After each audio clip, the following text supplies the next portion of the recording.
Hey, folks, welcome to Affiliate Nerd Out. I am your nerderator, Dustin House, spreading that good word about affiliate marketing. My guest today is Karen Garcia from Lab 6 Media, an old friend of mine in the industry. Karen, welcome to the Nerdatorium. Hey, we finally made it. You made it. This is your second time around. The first one was like kind of a group setting, but Right, so glad you could come and spend a whole full half hour with me today. exactly. And talking about Q4 preparations. That's our Yeah. topic of the day. But before we get into that, Karen, tell everybody who you are. I'm Karen Garcia. I'm the co-founder of Lab 6 Media. We've been around for 10 years as an agency in this particular iteration, but we both Angel Jambazov, who is our business partner, and myself and my husband, Joel Garcia, have had different agencies for quite some time. We've all been in the industry for 20 plus years. In November, I will be starting my 26th year in the affiliate marketing industry, and I've got a few white hairs to show for it. But yeah, I've been around for a long time, and just really love everything about this industry. Mm. The industry has done a little bit worse to me in terms of white hairs. There's an old saying or an old joke about being a white beard in this industry, and I'm in that zone nowadays. So awesome. And tell us a little bit more about Lab 6 Media. What do you guys do and who you guys serving out there? So we're an outsourced program management agency. We manage affiliate programs for companies who don't want to do it in-house or want expertise to do it in-house. We work actually really closely with internal teams. Often we end up attending marketing meetings, helping with product launches, planning. So we're more than just affiliate. We do work quite well with a lot of our clientele. We work with small brands. We work with really big brands. Most of our clients these days are billion-dollar plus brands who have been around for quite some time, both on the B2B as well as B2C side. So because we've been around for so long, we've worked with a lot of different companies and a lot of different verticals. So we have kind of expertise across the board. Right, right. I One thing I remember most about you guys is the longevity of your clients that stick up on your website is just a really long time in this industry where turnover comes from agencies and affiliate managers. You guys seem to hold on to your clients. What do you think is like a testimony to that? Why is that? Um, Most likely just because we do good work. And we're very open and honest about the way that we do it. We don't try to be, we try to hide information. We're very upfront about, hey, this is the report and this is the report. I'm not going to try to sugarcoat it if something, went bad for a particular week or if a promotion didn't work out. That doesn't serve anyone. We're also very strict with who we let into our programs. So, there are some of our clients who can't work with coupon or loyalty for whatever reason or don't want to work with them. And we run those programs strictly on content. So we're very open to, to doing what the client's needs are. And executing on that, without a problem. Our longest client right now, we've had for 14 years. Yeah. So it's been really great to watch them grow and to grow along with them and just work with that team. Various people change internally, and we just keep right on rolling. And it's been really a fantastic experience. Amazing. And one of those big things that you guys do well, I assume, is the Q4 preparations, which is our topic of the day. And I'm so glad to be talking about this with you. I am traditionally in the SaaS realm, and Q1 is usually my busy time, but like Black Friday and Cyber Weekend altogether is not been my strong point throughout my career, and I'm so glad that you're here because you've gone through a few of these, I assume. Just just a couple. Yeah, yeah. Well, Back in the day, we didn't have this, but yes. In the early 2000s, Black Friday was not such a big thing online. yeah, People were still thinking that, oh, well, the dot-com bubble hadn't yet happened, and this is a flash in the pan. It's not going to stay. And of course, that's all yeah. hooey at this point, water under the bridge. So I think the biggest thing to note about this particular year, this is a weird one. This is the latest that Thanksgiving can actually be. You can't get any later than this. So the distance in terms of days between Black Friday and Christmas is short. It's very short. Layered on top of that is an election. So we have, rather than the traditional, we usually have about 4 periods that we see with Q4. So there's the pre-Cyber Week, there's Cyber Week, post Cyber Week, and then what some people are calling Q5. So between Christmas and New Year's, right? Is that 2 week period where you're like kind of like there's nothing really happening, but you have to prep for Q1. And it's the middle of holidays and everyone's traveling and eating lots of things and all that good stuff. This year, we have kind of this weird 6 period thing happening. So right now we're looking at between now and mid-October. So because the election is going to cause distraction, period, end of story. It doesn't matter, which color you ascribe yourself to, it's going to be a distraction. So now through mid-October, is going to be that kind of first period. And then from mid-October through likely around Veterans Day, so week post-election, we'll have a kind of quieter period where there are still people shopping, but maybe not a ton, right? Pre-Cyber Week is going to move kind of from Veterans Day through Thanksgiving. And then we'll have our Cyber Week, our post-Cyber Week, and then that Q5 period again. The thing to note, that kind of pre-Cyber Week period between Veterans Day and Thanksgiving, a majority of the additional holidays fall in that period this year. So we're talking Singles Day, we're talking Giving Tuesday, Green Monday, Free Shipping Day. It all kind of falls like right in that 2 to 3 week period, right around Thanksgiving. So it's going to be really fast and furious. The other thing to consider here is shipping cutoffs. We don't know them yet. We probably will know them here in about a week and a half. Traditionally, the United States Post Office puts this out around October 7th to 10th. They put out when their dates are. So when that shipping cutoff date comes from the postal office, then we'll see all of the other carriers make finalizations on when their shipping is. So then we'll have that end date for that shipping period before Christmas. So in terms of planning your calendar, some of it obviously can already be done. Some of it you're going to have to be flexible about and adjust as necessary based upon what vertical your merchants are in, what is available. So if you're on the publisher side, if you have a merchant you're working with that doesn't offer commissions on gift cards, they may actually end up cutting sales sooner. So just things to keep in mind as you're planning your own internal calendars about when you're posting things, you may need to adjust. For sure. Just as every affiliate program is different, every brand is different for Right. the preparations for these, who's going to go harder than others. Right. You just don't know. And with this, I assume you've already started your Q4 preparations because you know what this beast is and how hard it's going to hit all of the brands you're working with. But for those of you that haven't gotten started yet, we're coming up with a checklist to start us off here. And what is on this checklist that you get rolling with, Karen? So obviously the first thing is that calendar. So just kind of laying out when your internal promotions that are customer facing are going to be.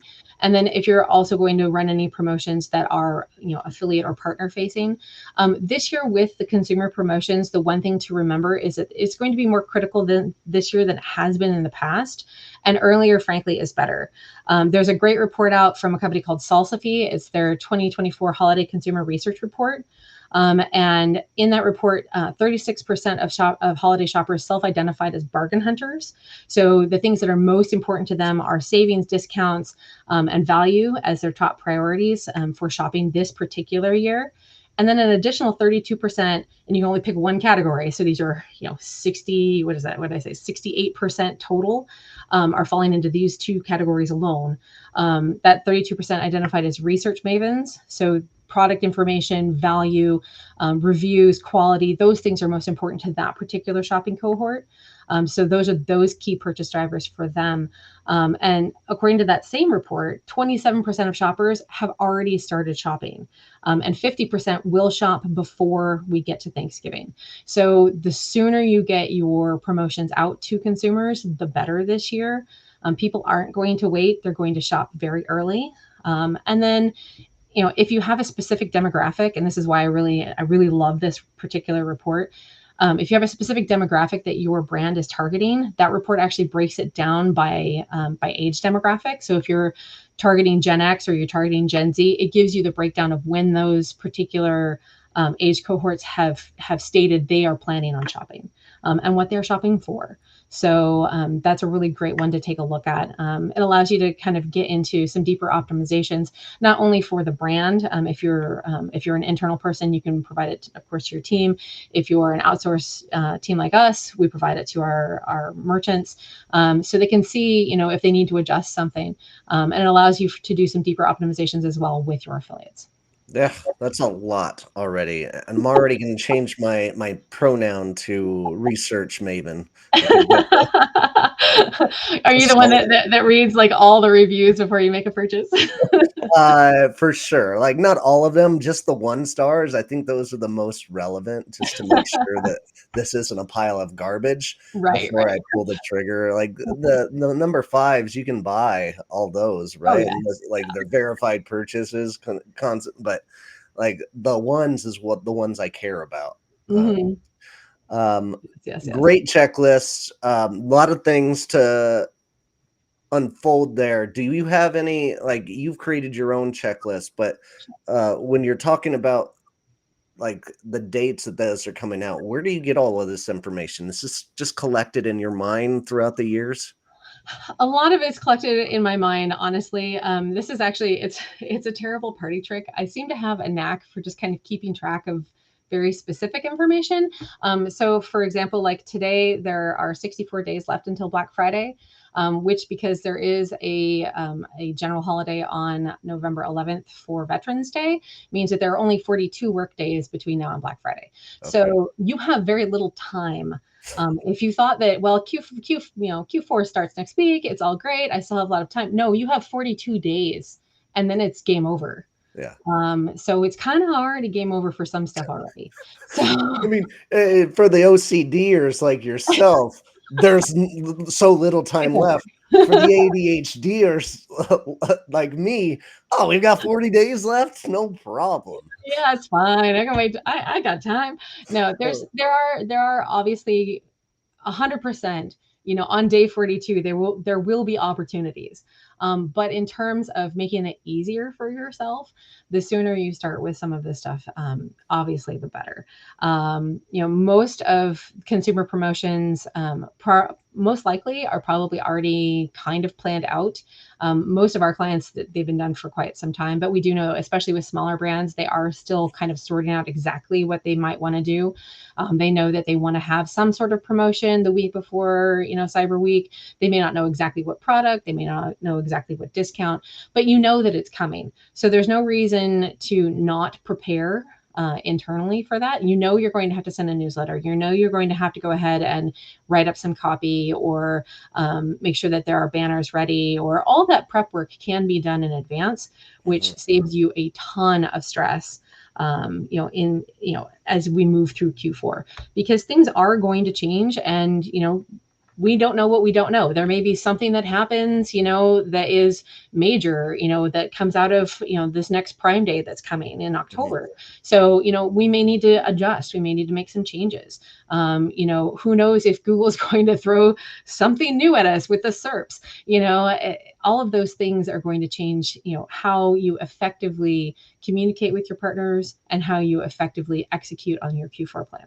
Absolutely. And one more thing I'll note on this calendar planning, like one of the best things a brand can do is divvy out their planning for the rest of the year, the Mhm. entire year, so that affiliate managers like us can prepare and get ready for this way ahead of time. We all know Black Friday's coming and Cyber Weekend's coming, but like the rest of the promotions are also very important for that planning schedule to let your affiliates know. So Exactly. um, along those lines, oh, I wanted to say something real quick. Stephen Robinson said hi, and Awesome. 14 years is amazing, unheard of. I totally agree, Stephen. Thanks for joining us today, bud. Our next thing, outreach to partners. When should this start? And like, do you want to give away too much 2 months in advance? So like, hey, we've got this coupon coming off and for 25% on Cyber Weekend, but make sure you're promoting before then too. Like, what do Yeah. you do here? So in terms of communication, and this is why kind of calendaring that out is important. And it kind of doesn't matter like how you want to do your calendar. There's a lot of different ways. You'll see a lot of people, using a tool. You may use Google Calendar. You may use a paper calendar just to kind of like line it out until you like make a decision. Asana. There's a lot of different ways to go about that. The best thing to do there though is make sure that when you are communicating that there isn't anything else that you're stepping on. So if there's a big campaign push from the brand, you may want to do it to 24 hours ahead of whenever that is, right? So you're not overlaying things because you figure that a lot of your affiliates, especially influencer partners, are also on those newsletters, and it's easy for that information to actually get lost because they're getting other communications from the brand directly as well Sure. as a consumer. So kind of plan that out, figure out what days work best for your communication. It may always be that your brand is your affiliates respond if you send something on a Thursday, but maybe your brand does better if you send things on a Monday. You're going to know the best for the affiliates that you're communicating with when you get the best responses, when people are actually opening your newsletters. You can see that in the networks. So if no one's opening your newsletter because you sent it on a Tuesday night at 11:30, maybe pick a different time. So those sorts of things are just minor adjustments that you as a manager can do, that can help your partners get the information that they need. Being upfront with it is always great.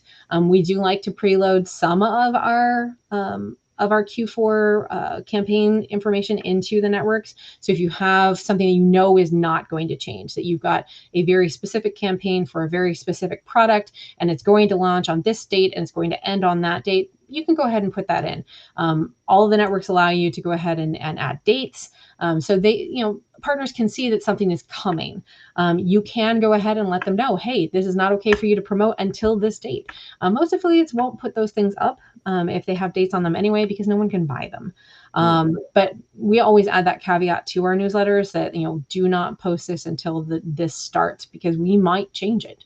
And that's something to really note from an affiliate perspective too. If you are looking at things that are preloaded in the system, for whatever network you're on, realize that might change last minute. So making sure that you're prepped and ready to go, and then can double check things before you hit that launch button is really important. Great. What I'm hearing is wiggle room. Important.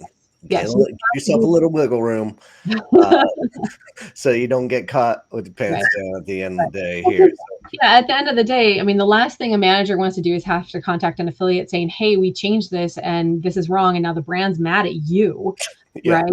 Like nobody wants that. nobody And looks good there. and it's a bad customer service experience for the brand. It's a bad customer service experience for the customer. So if you as an influencer or a blogger is saying, "Hey, I've got this great coupon. It starts like, tomorrow morning, and it's 20% off," and then it doesn't start, well, that's also a problem, because now Sure. you kind of lied to your own, inadvertently, but your own audience now doesn't believe you. So it's a matter of trust. Mhm. So making sure that you are aware of when things start and stop, and making sure that those things go on and off of your site or on and off of your socials, in a timely fashion is also very important. Great. All right, so we talked outreach to the partners and the preparation portion of this. What is in the execution phase of Q4 here? So execution phase, oh, there's a lot of different things. So of course, we've got all of our promotions. Then there's also just kind of a regular thing that we do on the daily anyway, which is activation and recruiting. Recruiting doesn't stop in Q4. You can't stop. You can't stop, won't stop, always going. So you always have to be looking for who is maybe talking about your brand that would be a great partner that you're not yet working with.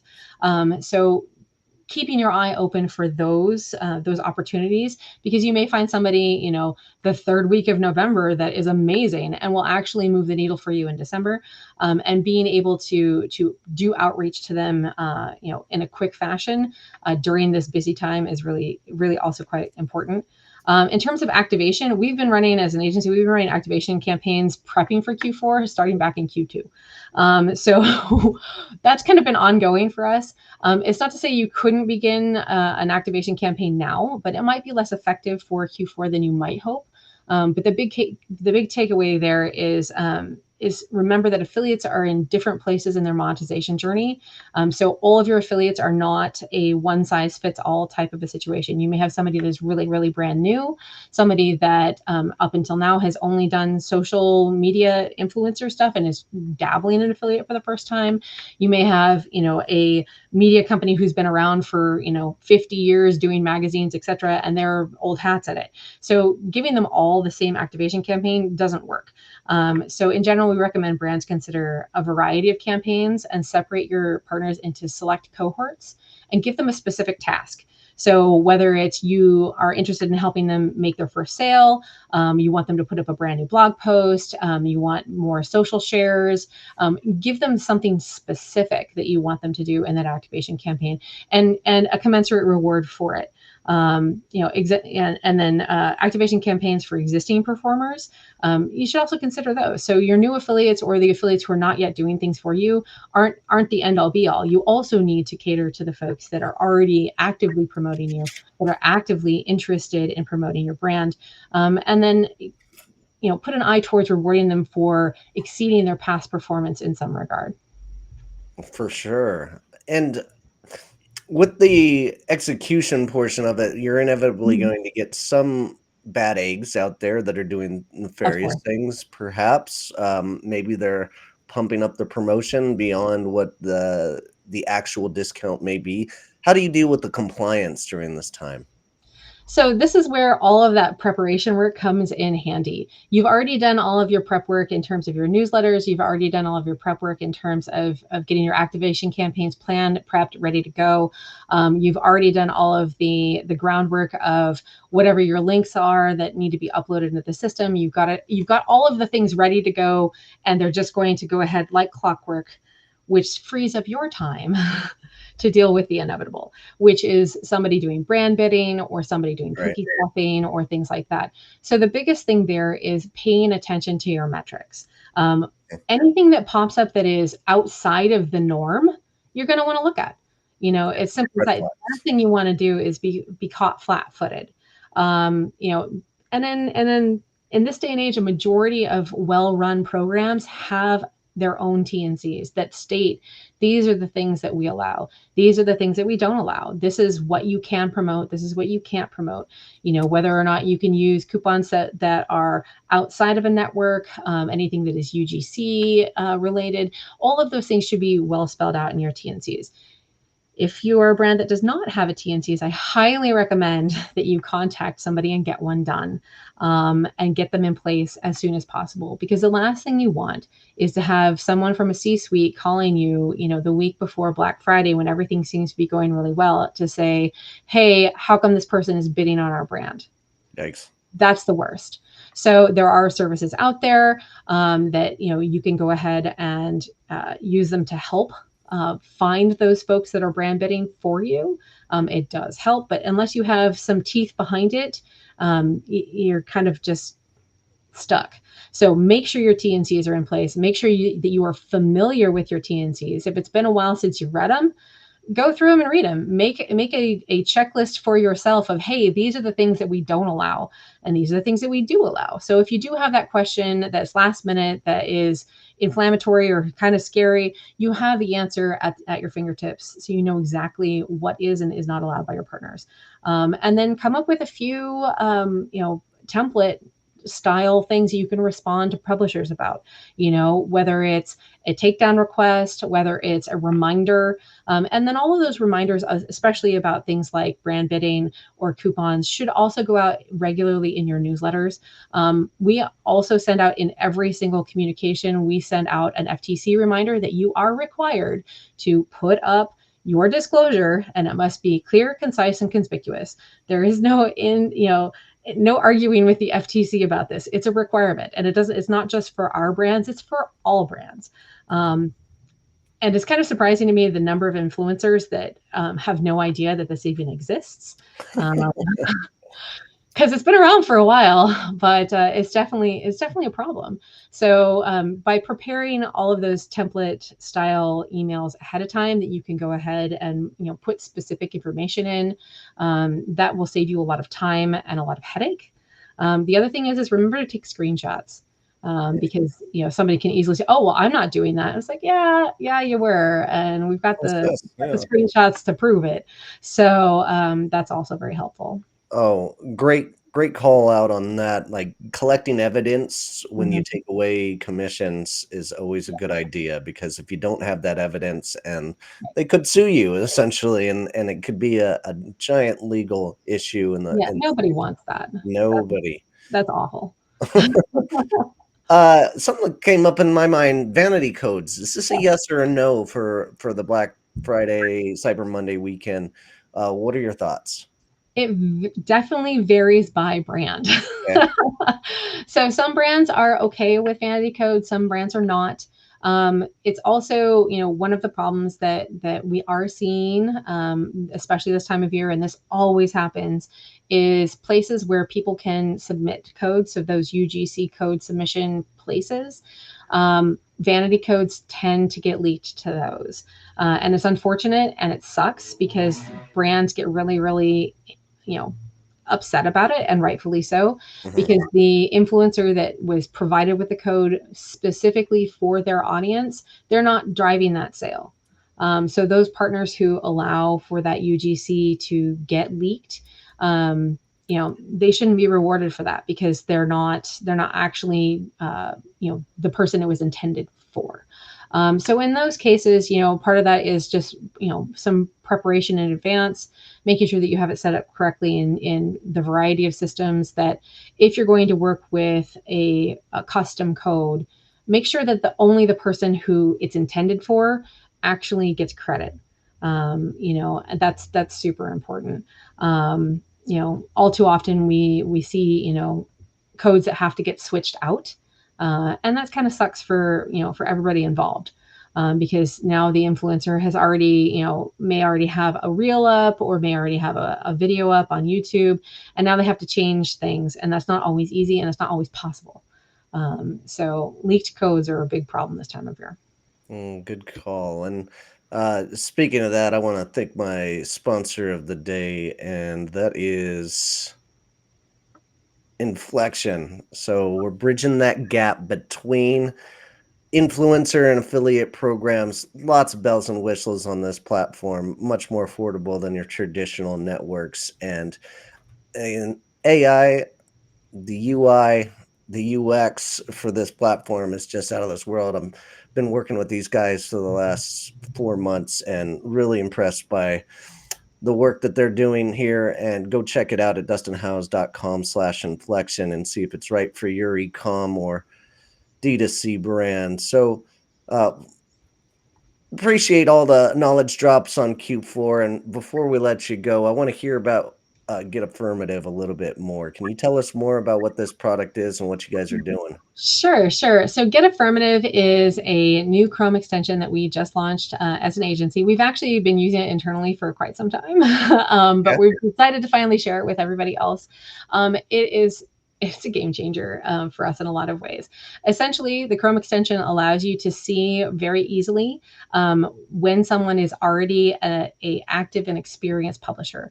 Hmm. So when you go to a page on a website, if there are social media handles and/or affiliate links that are present, it actually changes color up in your header bar to let you know that the information is available, and then it shows you what the social network handles are. So if you want to find somebody's Instagram, you don't have to scroll the page trying to figure out, well, is it in the header? Is it in the sidebar? Is it somewhere in the footer? Is it somewhere in between? You don't have to do that. It's just already right there. It makes it really easy to contact people. And then it also gives you their affiliate IDs for a variety of different networks. So if you have somebody that well, you go to a site and want to know if they are actively working with affiliate programs, you can see which networks they're already on. Makes it really easy to extend offers to existing affiliates. And then the other thing is on the flip side, it can show you that somebody isn't monetizing. And if it's somebody that is not monetizing at all, that is somebody you can reach out to with a slightly different tact, of course, because they don't know what affiliate is necessarily. Mhm. Or if you have someone that you work with as an existing partner and you're on a particular page that would have, like let's just say a recipe site, and they have an ingredient on the site that you want, it would be great for them to have a product link on, but there's no link on the page at all. Well, you can contact them and say, hey, I was just on your site and I noticed that there's no link for this product here, and I think it'd be great. Here's your link. So it really streamlines a lot of that activation with experienced publishers, and also gives you some opportunities to talk not only with experienced publishers, but perhaps those that are new, with very, very little wasted time. So Yeah. it saves a ton of time. And yeah, it identifies them automatically, so you don't have to really do anything else. Love that, and such a useful tool as an affiliate manager. I could probably use this 50 times a day to verify whether sites are using affiliate marketing or not. Mhm. Go check it out and use the code Dustin for 15% off there. Um, all right, Karen, really appreciate all you've done here. How do we connect with you? You can find me at lab6media.com. I'm also on LinkedIn, Karen Garcia. I'm basically Karen Garcia lots of places because I've been around for forever. So, but yeah, just send me an email at Karen@lab6media.com if you have any questions, or if you're stuck or want to pick my brain. I'm happy to help. Awesome. Thanks for joining us. All right, folks, that's it for today. Keep on recruiting, and we'll see you out there. Take care.